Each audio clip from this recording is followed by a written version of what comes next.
Lieutenant Commander JetStorm of Wolfpack Omega, Log 2. I have pretty much set up a mini base of sorts, more like a staging area at the moment. I still need to bore into the mountain behind me, but during the time since my last log, I have been constantly attacked, so I'll need to get this base dug out as soon as possible and move my ships into there quickly. Speaking of, the UTC has granted me one of their gunships and the blueprints to their fighters because of some pirate vessels crashing near me, which for some reason constitutes them rewarding me for my quote-unquote efforts, despite me not doing anything. So that's an advantage for me, I suppose, but regardless, I really should get on with building up this base. Alright, I basically got most of the essentials up and running.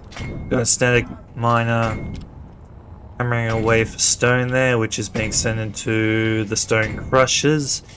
Any gravel from those is being sent to the gravel sifters. I'm hoping to get more silver so I can build up that secondary reactor there. Unfortunately, it's going slow, and I need that second reactor to power up all those drills there at the same time. Like I said, it's slow going, but these constant attacks and me having to deactivate my defense turrets at times to conserve power, it's slow going. Had a little incident regarding this solar tower. A raider pod, remains of which are in front of me now, crashed into it, totally shearing off one half of the solar arms. So it's basically been rebuilt, and now the system is salvaging the components. But I think I should give another 2 sections for an additional 4 solar panels on either side, to grant more power, of course.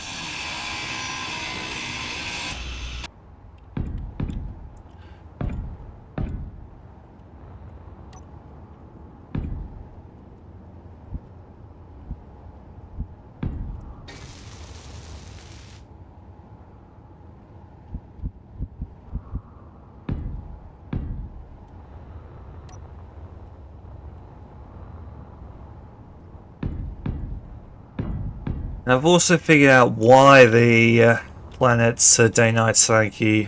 And I've also figured out why the planet's day-night cycle is a bit wonky. I have been thinking more in the terms of the planets I'm used to, which are as big as the home world. So, because this planet is smaller according to the solar map, that means that its days and nights are a lot shorter. Right. Alright. I've been having problems getting enough power in order to make these drills run for long enough, so I hope a secondary fusion reactor will be enough to circumvent that. I doubt it, but I'm willing to try anything. Activate. Let's see if 3 reactors will be enough. Honestly, I would build one of the bigger reactors, but don't have enough resources for them yet.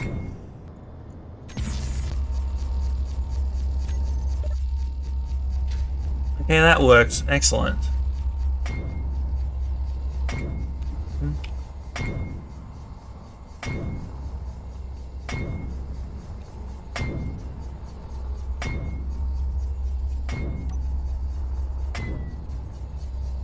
Though the glare of the lasers is a bit overwhelming. Alright, I just realized that setting up the drills in this configuration is not power effective, but what I'm thinking is setting them up in a similar configuration as in between, because they have such a large area of effect. So on the next layer they'll be building up to, I can do that. Okay, that works out well. So just need to tear all this down and replicate them at the next spot.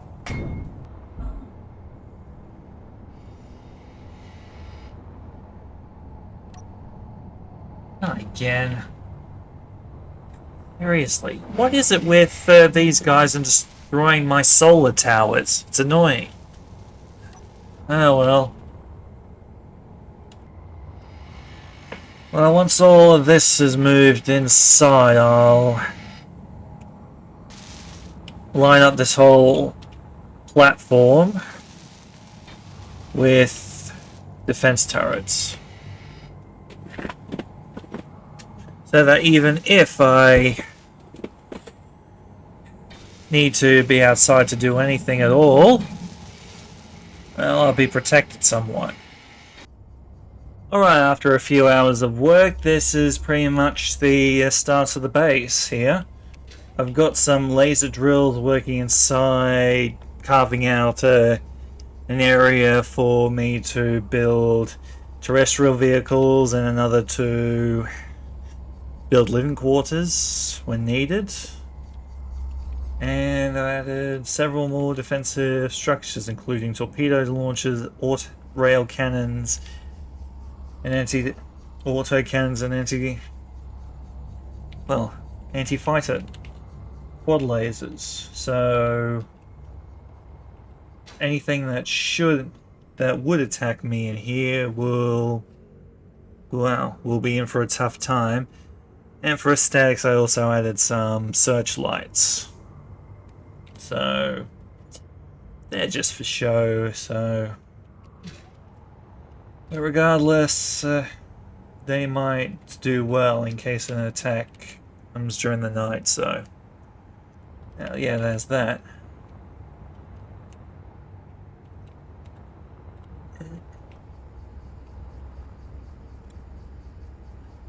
Once the tunnel is carved, once the tunnels are carved out, and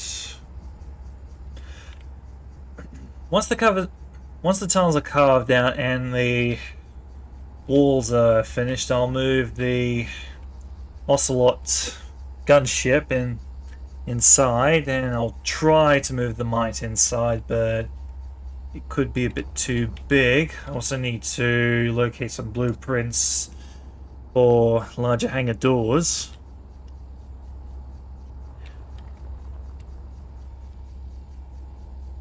In the meantime, looks like all this is working good. How far is this piston going? 20 meters, and it's currently at...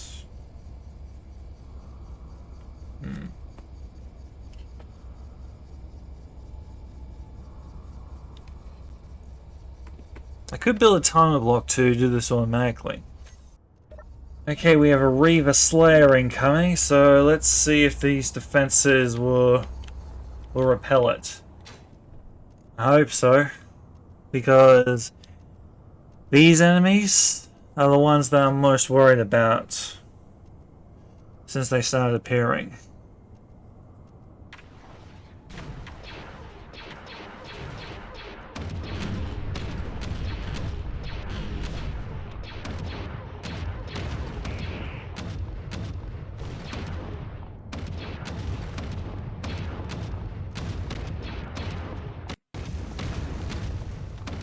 And the Reaver Slayer is down. Looks like my defenses worked perfectly.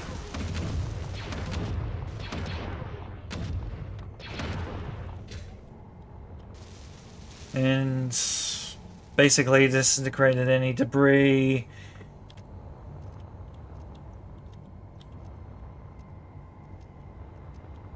And just need to inspect if there is any remaining anything.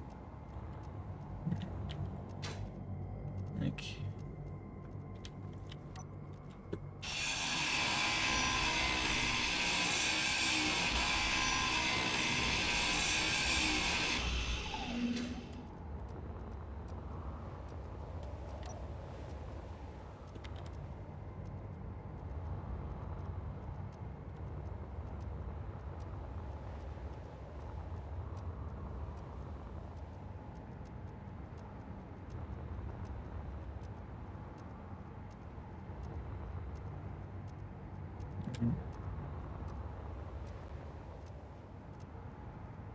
Got to around here before it was shot down, and there's hardly anything left.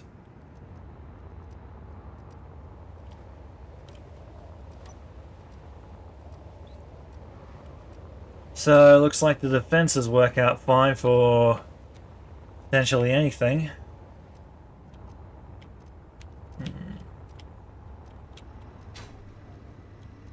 Better shut off the ore detector on here for the time being. I Meteor storm inbound. don't need any ores. I might.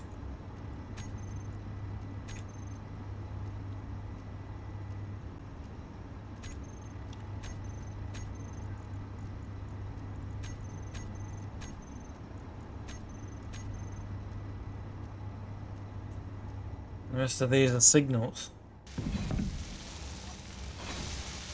Alright, that's the outside done. I'm going to wait for the lasers to finish carving out the insides.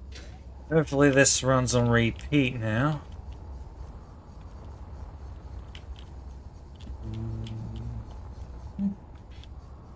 Alright. For the vehicle bay, I'd say that this side is good enough, but for this side, I'm going to need to really slowly extend this out.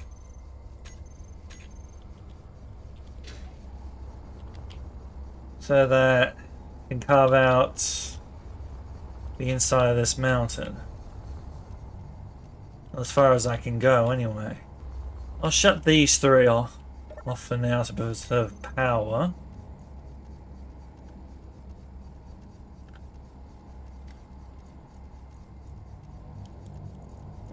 Deactivate.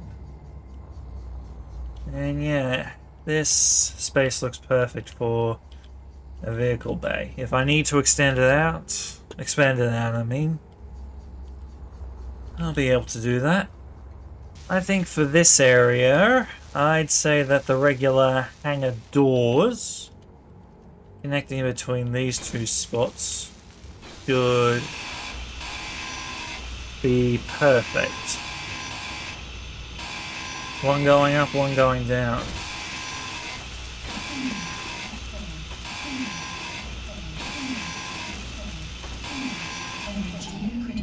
So if I need a area to work while I have the main doors open, or if I haven't scoured the blueprints for suitable doors for the entrance, I can have them closed and airtight.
Okay, that looks good.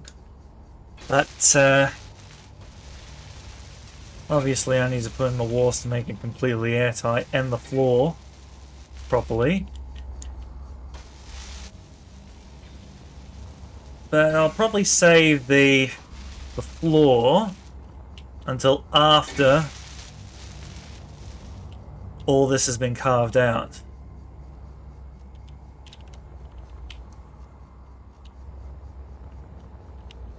So in the meantime, I could do up the wall and roof and floor leading up to these.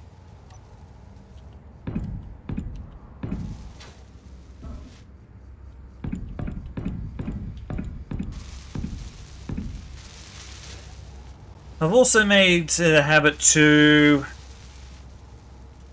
place these build and repair facilities every single extra long link and every 2 singular links. So every 7 spots, so that the whole area is covered by build and repair in case of any damages, either from an attack or from pilot error, and so that they can build up everything. Okay. Oh, I forgot about these. I'll just leave them alone while I build up the floors and wall and roof.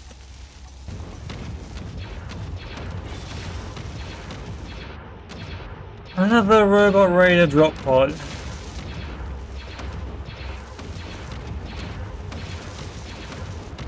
Why am I not surprised? Because of the amount of stone I'm harvesting from all.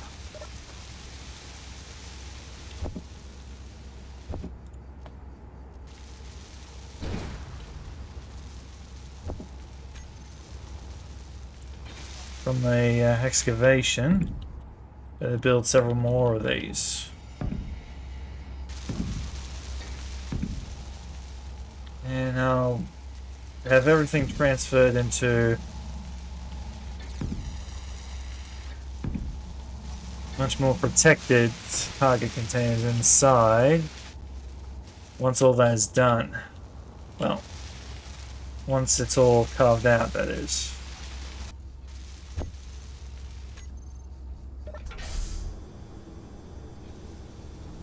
Beautiful.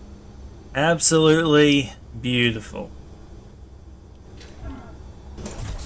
Okay, looking at the space that I'm working with, I'd say that I probably have about 3 or 4 vehicles, possibly. Which should be fine, though I might need to carve into the ceiling area for oxygen dispersal around the base.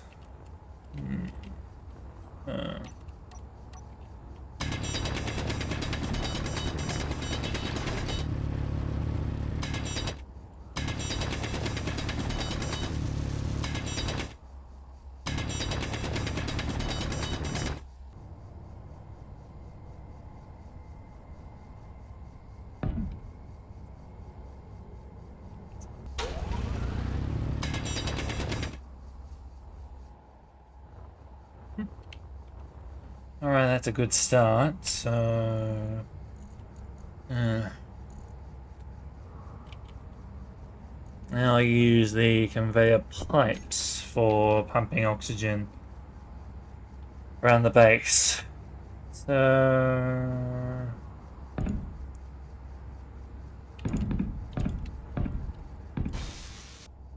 alright, that's the vents for in here done, so I can finally go around to the ceiling.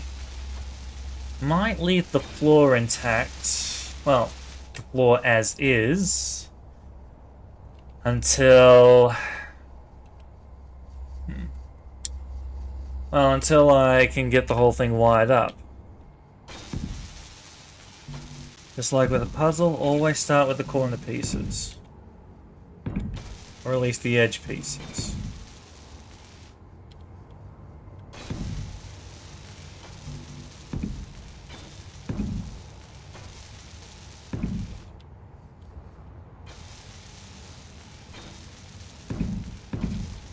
However, I still need to figure out how to get the oxygen and the hydrogen out of accumulated in the tanks outside, inside. Mind you, I wasn't in that particular engineering class either. Yeah, well. I'll probably figure it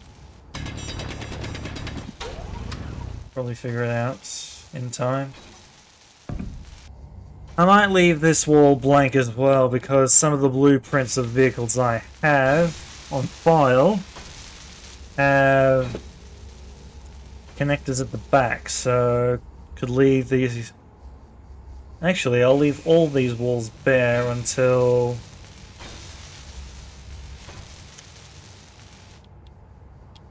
I can either build my first vehicle. Yeah, that's what I'll do. Once I put the floor down with the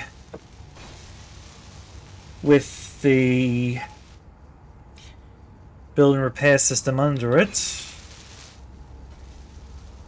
or at least a portion of the floor, so probably the first quarter of it, I'll build up my first vehicle and place the connectors accordingly on the walls. Yeah, that'll work. Alright, should add lights to here as well.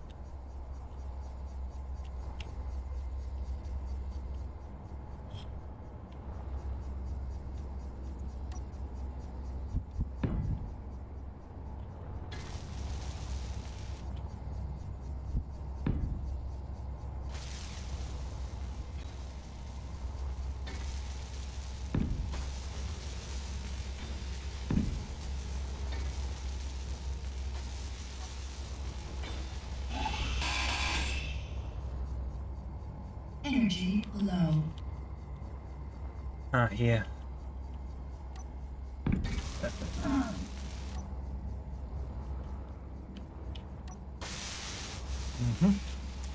So good that the Keen Engineering Corporation came up with these floodlights, otherwise I'd probably be using the stock model of lights.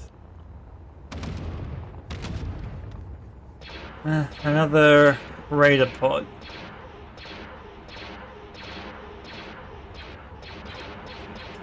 And there's the one from last time.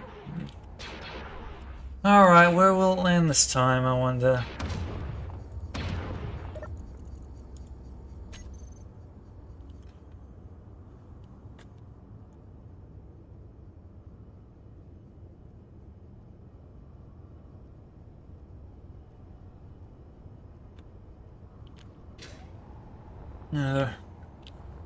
I have to admit the remaining parts of these drop pods are durable enough to withstand the impact.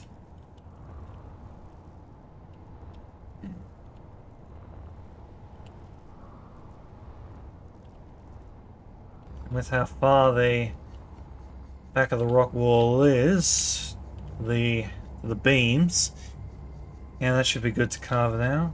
You know, now that I'm thinking about it, maybe this whole area could be not just the living quarters, but the manufacturing areas. So, along with storage. Nah.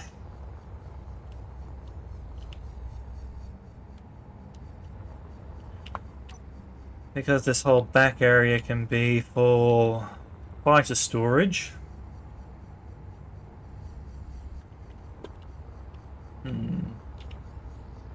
I'll try and figure all this out in the future. In the meantime, I'll just continue building up all this.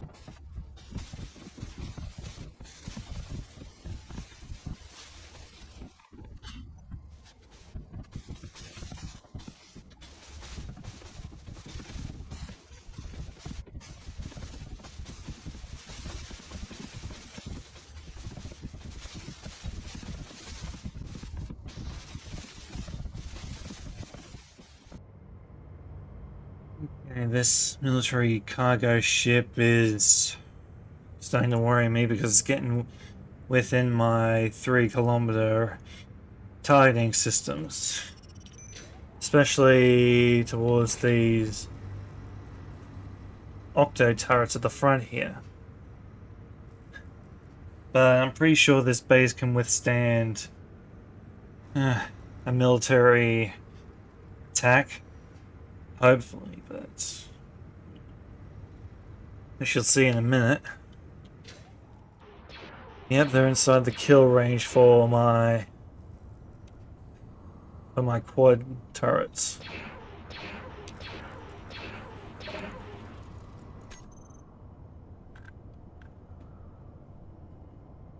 Meteor storm inbound. No retaliation. Must have been completely out of range. Yeah, that's how Ah! No wonder the aiming radius on these is 2 kilometers, so... At least I didn't have those turrets, these particular turrets active. Otherwise I really would have been in trouble. Okay, I should probably wrap up this log to save on storage space for my footage, but before my next log I will be working on the base somewhat, and hopefully I'll find those blueprints for those hangar doors that I need for the exterior here. So, this is Lieutenant Commander JetStorm, logging off.